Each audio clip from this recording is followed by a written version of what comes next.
Olha, a mentira é uma depravação. E depravação significa, entre outras coisas, falta de rigidez moral, de decoro. Eu digo isso em razão de estar se avizinhando uma data histórica que dissociados da verdade insistem, há anos, de chamar de golpe. O golpe de 31 de março, praticado por militares. Nessa afirmação, envolvendo a posição de militares, juntam outra depravação em torno do que se conhece por revolução. E explico. Primeiro, que nem o dia certo do movimento que inspirou a tomada de posição contra a tentativa de implantarem o comunismo do Brasil, os acusadores sabem. E me cabe corrigir esta falsidade, informando que não foi no dia 31 de março. A tentativa de agitar a intenção, depois de dias de bagunças no país, se deu em 1º de abril.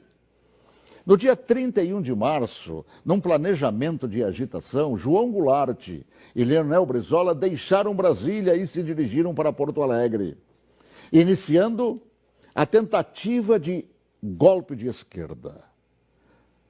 No dia seguinte, 1º de abril, agitação que deram o nome de Campanha da Legalidade, segundo o movimento de resistência que os incipientes de hoje não sabem, ou se sabem, mentem. E teve como líderes não os militares.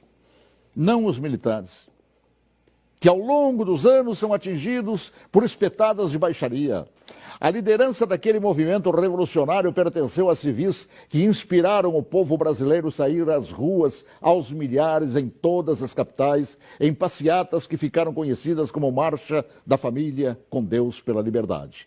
E os civis que promoveram e lideraram a revolução foram os governadores, civis, repito, do Paraná, Ney Braga, de Minas Gerais, Magalhães Pinto, da então Guanabara, Carlos Lacerda, do Rio Grande do Sul, Hildo Meneghetti, de São Paulo, Adhemar de Barros, de Santa Catarina, Celso Ramos, além dos jornalistas Roberto Marinho, do Globo, e Assis Chateaubriand, dos diários e emissoras associados, esta última empresa para a qual eu trabalhava.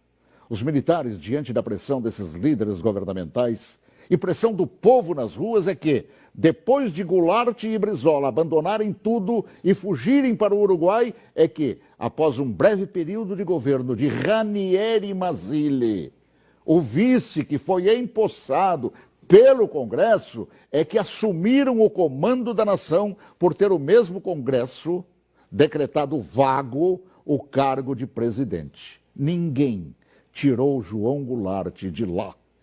Ele é que fugiu. Eu ouvi fugir. Assim, é um depravado. Todo aquele que mente sobre o que chama de golpe. E que foram os militares que assim determinaram, pois golpe é o que queriam os sociopatas implantar. E rótulo de depravados, tanto aqueles como os que hoje repetem a mentira por uma razão, uma simples razão. Era eu, o locutor, que foi obrigado a entrar na marra no estúdio da Rádio Farroupilha naquele 1º de abril. Conduzido por Goulart e por Brizola. Eu fui sequestrado e testemunha ocular da história, talvez, quem sabe, a última no Brasil, e ali ficado na cadeia de rádio chamada Cadeia da Legalidade. Eu fui nomeado oficialmente por Goulart e Brizola, lendo ofícios redigidos e patrulhados por um bando de agitadores. Eu acompanhei toda a história, também depois, através do tempo. E todos os seus capítulos não cabem aqui. Mas digo mais, todos os jornais brasileiros apoiaram os governadores civis, líderes daquele movimento, assim como apoiaram os militares depois que assumiram para botar ordem no país. Todos os grandes jornais brasileiros, com exceção do chamado Última Hora. E os militares, após assumirem e resgatarem a ordem atropelada pelo comunismo, transformaram o Brasil naquela época da 49ª economia do mundo, na 8ª economia do mundo. Assim, pela verdade dos fatos, que se honre neste fim de semana os 55 anos do movimento que evitou nos transformarem numa Venezuela de hoje, na qual o povo não conta nem com papel higiênico.